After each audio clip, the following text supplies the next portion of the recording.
Pwede ka bang maghabol ng self-defense kung may nasaktan o namatay ka dahil pinagtanggol mo ang iyong sarili? Sa kasong may GR number 191913, sinagot ito ng Korte Suprema. Ako po si Atty. Claribel Lucila. Samahan niyo ako, tatalakayin natin kung paano ito nakatulong sa batas ng self-defense dito sa Pilipinas. Isang gabi ng Pebrero 20, 2003, sa Dinagras, Ilocos Norte, ang akusado na si SPO2 Naknak ay inakusahan ng pagpatay kay SPO1 Espejo. Nung gabing iyon, naka-duty ang mga pulis kasama ang akusado na siya ring officer of the day. Bandang alas 10 ng gabi, sinubukan ng biktima at ni SPO1 Basilio na gamitin ang patrol tricycle. Pinigilan sila ng akusado dahil lasing ang biktima at kailangan itong manatili sa istasyon. Nagalit ang biktima, minura siya at nagbunot ng kanyang 45 na baril. Nagpaputok muna ng warning shot ang akusado gamit ang M16 pataas. Pero itinuloy pa rin ng biktima ang pagbunot ng baril. Dahil dito, binaril ng akusado sa ulo ang biktima na agad nitong ikinamatay. Pagkatapos, sumuko siya sa hepe ng pulisya.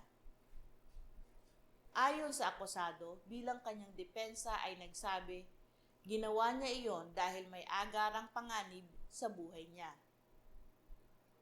Sa Regional Trial Court, guilty ang hatol sa akusado.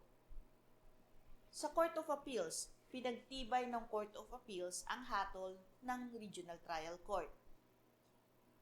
Nang sumampa ang kaso sa Korte Suprema, ang akusado ay na-acquit sa salang pagpatay dahil ito ay isang self-defense. Ayon sa Korte Suprema, may unlawful aggression ba mula sa biktima? Ang ginawang aksyon ba ng akusado ay reasonable necessity? May sufficient provocation ba mula sa depensa? At sakto ba iyon para matawag na self-defense? Sa desisyon ng Korte Suprema noong March 21, 2012, kinilala nito ang self-defense ng akusado at siya ay na-acquit. Paano nila ito napagdesisyonan? Sa elemento ng unlawful aggression, itinuring na may aggression ang biktima nang ituro niya ang baril matapos ang babala ng akusado. Na-establish din ang reasonable necessity sa kasong ito. Ginamit ng akusado ay isang shot lamang bilang tugon sa panganib sa kalapit na distansya.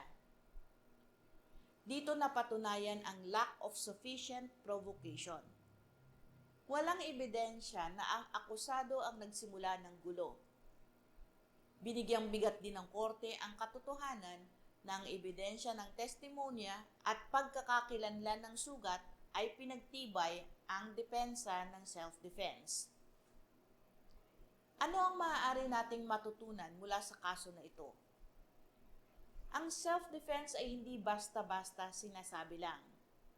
Kailangang patunayan ang tatlong elemento. Kahit mas malakas ang ginamit, pwedeng tantyahin ang pagiging reasonable, depende sa sitwasyon. Mahalaga ang independent evidence katulad ng testimonya, forensic evidence, larawan, o sugat upang suportahan ang claim ng self-defense.